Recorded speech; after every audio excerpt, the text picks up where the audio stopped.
Have you ever asked somebody, do you eat breakfast? And they say, oh no, doc, I don't do breakfast. Meanwhile, they're holding a drink that has enough sugar to qualify as a side hustle. So today, my lovely wife Karon and I are leaving the clinic. We're doing a little field trip, a morning drink scavenger hunt. The mission is simple. Find a morning drink that won't hijack your blood sugar without making you feel like you're being punished for existing. Because I get it. Some people hear, just drink water. And they're like, okay, so you want me to be sad and hydrated? Of course, the answer is no. So we're going to be smart. We're going to be realistic. And we're going to expose the silent blood sugar spike nobody warned you about. And the silent spike is usually not a donut. It's not the pancakes. It's the so-called healthy drink you barely count. The breakfast you sip. The calories you don't chew. And before we get started, you might be wondering why I've got the Chicago Bears hat on today. It's not a fashion statement. It's a public demonstration of resilience. Because I'm filming this the day after we beat our division rivals, the Green Bay Packers. Now let me be clear. This video has nothing to do with football, but it has everything to do with what it takes to win in 2026. Because if you've ever been a Bears fan, you already understand a powerful health lesson. Progress isn't about being perfect. It's about showing up, adjusting, and staying in the game long enough for your comeback. And that's exactly what metabolic health is. Not a one-week sprint, not a new year, new me crash diet. It's the daily decision to get back in the plan even after a rough quarter. So here's what I want you to do. Drop a comment and tell me your favorite sports team. Football, basketball, baseball, soccer. And tell me what that team has taught you about sticking with something, even when it's not going your way, as you go after your health goals in 2026. All right, now let's get into it. All right, Karon, first stop. We pull up to the coffee shop, and right away, I see it. A drink that looks like it got dressed up for a party. Whipped cream, caramel drizzle, crunchy toppings. It's basically coffee wearing a Halloween costume as dessert. Karon looks at me like, don't start. But I have to start because someone needs to tell the truth. So I grab a classic example, a grande caramel ribbon crunch frappuccino, and here's the roll call. Total carbs, about 65 grams. That's the sugar equivalent of about 16 teaspoons. 16 teaspoons of sugar energy before you've even done anything today. Except open your eyes and end up at the coffee shop. And the reason this one is sneaky is because it's not just sugar. It's liquid sugar. You don't chew it. You don't get full. Your brain doesn't say, thanks, I'm good. Instead, your brain says, cool, that was fun. What else we got? So blood sugar climbs. Insulin responds. And then a lot of people get that mid-morning crash. Not because they're weak, because their biology just got body slammed. Karon says, okay, but what if I get a coffee with less stuff? Yes, and we'll get to the swaps. Because I'm not here to take away joy. I'm here to stop joy from turning into prediabetes. Next stop, the smoothie place. Now, smoothies have a health halo. You can put the word green on it and people assume it's basically medicine. But some green smoothies are just fruit juice wearing a kale necklace. I pick up a popular bottled healthy smoothie example, Necked Juice Green Machine. Sounds like it should fix everything, right? Here's the roll call. Total carbs, about 62 grams. That's roughly 15.5 teaspoons of sugar. And you're thinking, but doc, it's fruit. Yes, but the fruit sugar still counts. Fructose still gets processed, especially by your liver. And when your liver is already overwhelmed, that healthy drink can turn into another deposit into the fatty liver savings account. And here's the part nobody tells you. Liquid carbs don't trigger fullness the same way solid food does. So you can drink 240 calories and be hungry again like you drank air with a motivational quote in it.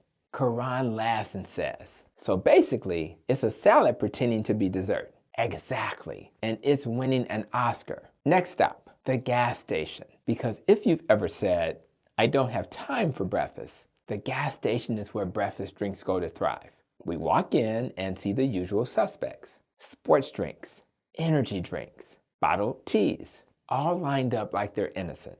Like they didn't just text your pancreas. Good morning, bestie. Let's start with sports drinks. Unless you're doing hard training, sweating buckets, or you're an endurance athlete, most people don't need a sugar drink to walk to their car. A 26-ounce Gatorade is around 36 grams of carbs. That's about 9 teaspoons of sugar. And that's not even the extra versions. That's just a standard sports drink. When we slide over to energy drinks, and let me say this with love, some people don't need more energy. They need sleep. But okay, let's look at it. The 16-ounce Monster Original is about 58 grams of carbs. That's about 14.5 teaspoons of sugar. And now you've got the combo platter, high sugar plus high stimulation, which can be like putting a marching band inside your nervous system.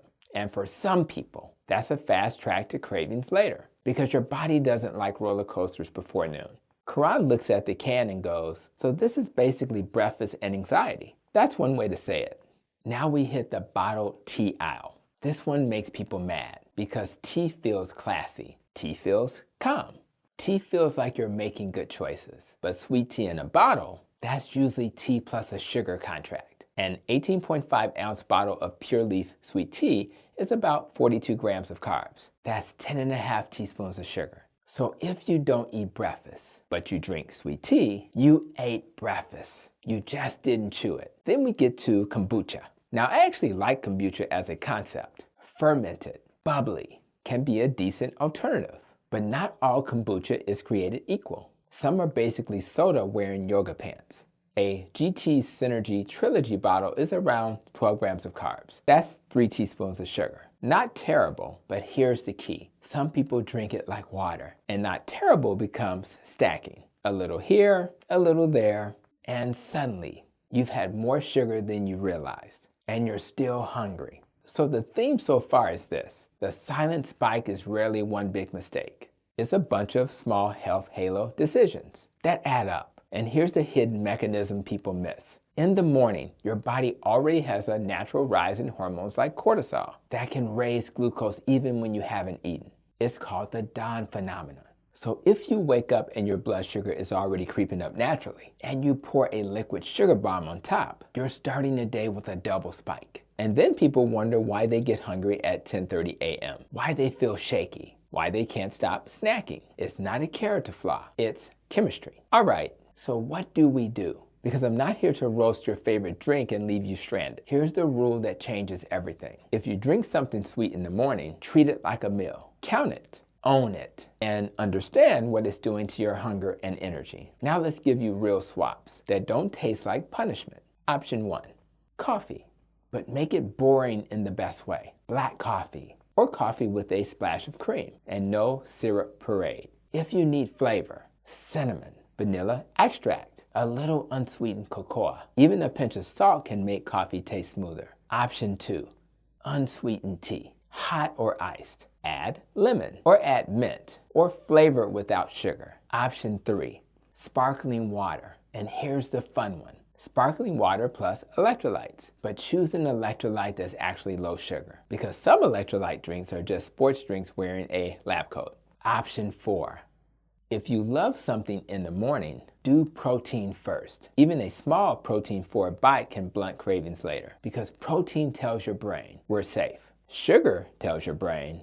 we're at a carnival. And here's a simple experiment to keep it real. For the next 3 days, don't change your entire diet. Just change your morning drink. If you usually do a sweet coffee, switch to unsweetened. If you do a smoothie, switch to a protein-forward breakfast and water. If you do an energy drink, try electrolytes and caffeine without sugar. Then watch your cravings, your hunger, your focus, your mid-morning crash, your snacking. Because when that stuff improves, it's not willpower, it's metabolic peace. Now, quick pause. If this is hitting home, hit like, subscribe, and share this with a person who says, I don't eat breakfast, while sipping dessert through a straw.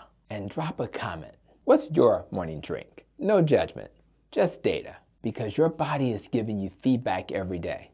And we're finally learning how to listen. Let me land this plane. The silent blood spike nobody warned you about is usually liquid.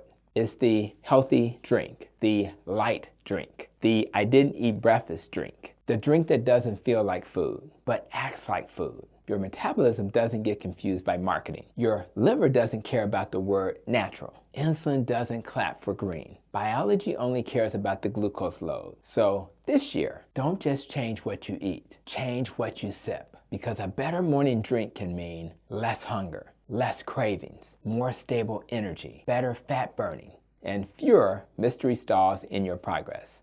Thank you for coming to this video, and I'll see you in the next one.